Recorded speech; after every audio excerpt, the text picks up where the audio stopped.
Is the fact that there is developing cooperation in the scientific area between Pakistan and Poland, not only in the scientific area, but in the sense the recognition of the fact that the world is changing.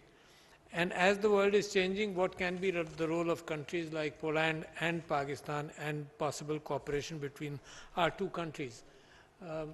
As mention was made by about the fact that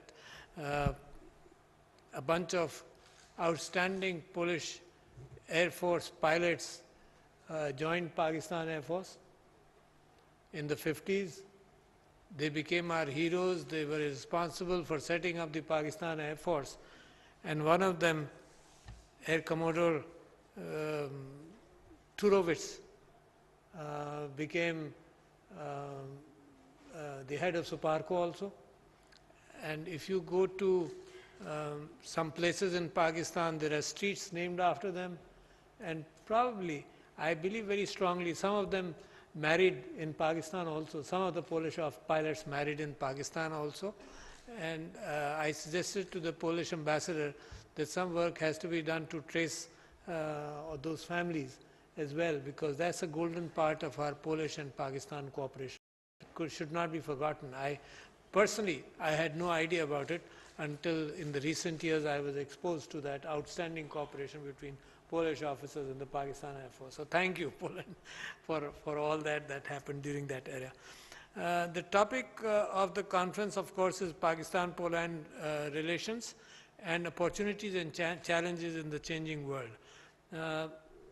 It is understood that things are happening.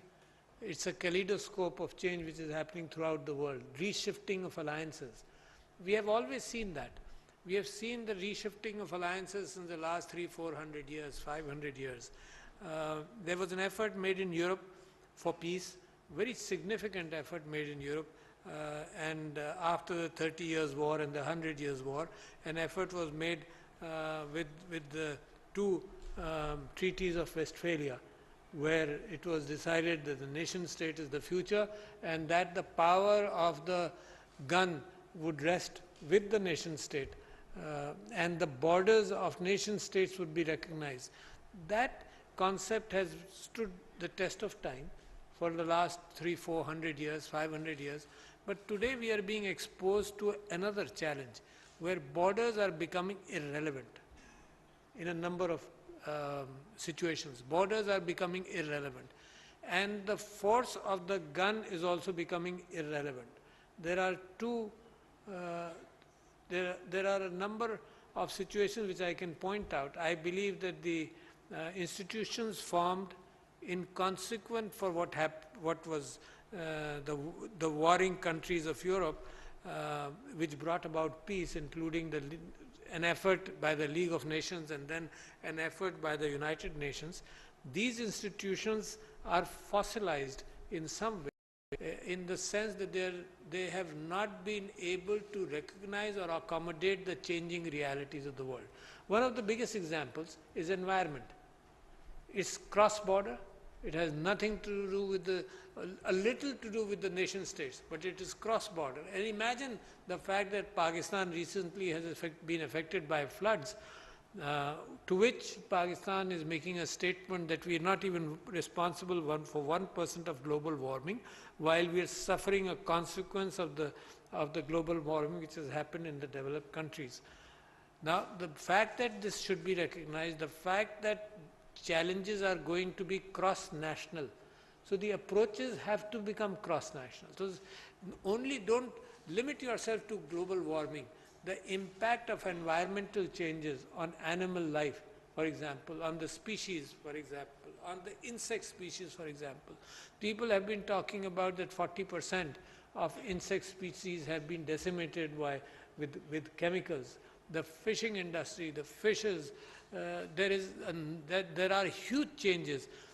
Without cooperation, the world, this earth, the mankind has stepped very strongly on this earth, and the attitude which was there in the 50s, for example, ladies and gentlemen, was the fact that there is a limitless supply of things. So therefore, make, manufacture, use, discard. That concept has put tremendous pressure on world resources. not oil, not in that context, but the tremendous pressure on world resources, the wastage happening, the wastage of human effort which is also there. When you discard a product, for example, after, let me give you an example. In developed societies, it has been estimated that the products people buy, 60% of them are wasted within 2 months, although the product still has use within it. But it is discarded because the charm of the product has gone. The clothes we wear, used and discarded. So the world cannot withstand that kind of exploitation of the world. So people should cooperate, countries should cooperate, and that cooperation is dependent on thinking of the leadership in different countries. For example, between Poland and Pakistan. And I think we are on the right track when you hold a conference, when you talk about the new world order and possibilities of cooperation, because in Quran, God, Allah says that, say that you would like to search for ilm. Go out and search for ilm. Rabbi zidni ilma. And that was Allah subhanahu wa ta'ala's direction to the Prophet. So when the Quran was being, the angel brought the verses of the Quran, so he was very eager to learn them. Then Allah subhanahu wa ta'ala said, don't learn them, this is my responsibility, but call for the fact that you want ilm, you want knowledge. And that is something which Pakistan is yearning for. That is something. So the Muslim world has been relatively slower. The good cooperation with Europe happened in the, for example, Alhambra in Spain, when there was a renaissance in the Muslim world about ilm, also happened during the Ottoman reign. But we then saw a decadence in the Muslim world as far as knowledge is concerned. There was some revival, some isolations when Napoleon conquered Egypt.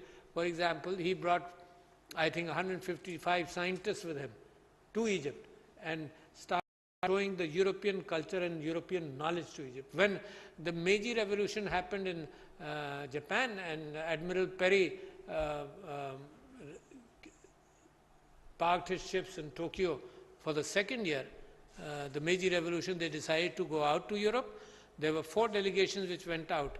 They changed their clothes, they adopted Western clothes, although for the Japanese culture it was very difficult to do. So these delegations put on a hat, put on ties, suits, changed their clothes and lived for 3 or 4 years. One delegation went to France, the other went to Canada, one went to United States and the other went to England to learn European science and European customs. So Pakistan today wants to become a sponge of knowledge. Whether it is direct, and I must thank all the professors who have come here, because it is always important that what we say in Urdu, bil mushafa, or handshaking distance, I think human society will never become totally a zooming society. It will always have the importance of a handshake and coming across people. It will remain important. So I am grateful and thankful to Urdu University for having organized this. But at the same time, a lot of cooperation can take place through exchange of knowledge. नाज़रीन, सदर doctor Arif Alvi पहली Polish international scientific conference से खिताब कर रहे थे। उन्होंने कहा कि पाकिस्तान और पोलैंड के दरमियान दोस्ताना ताल्लुकात हैं। दुनिया को जिन नए चैलेंजेस का सामना है और नए दौर के चैलेंजेस से निपटने के लिए मिलकर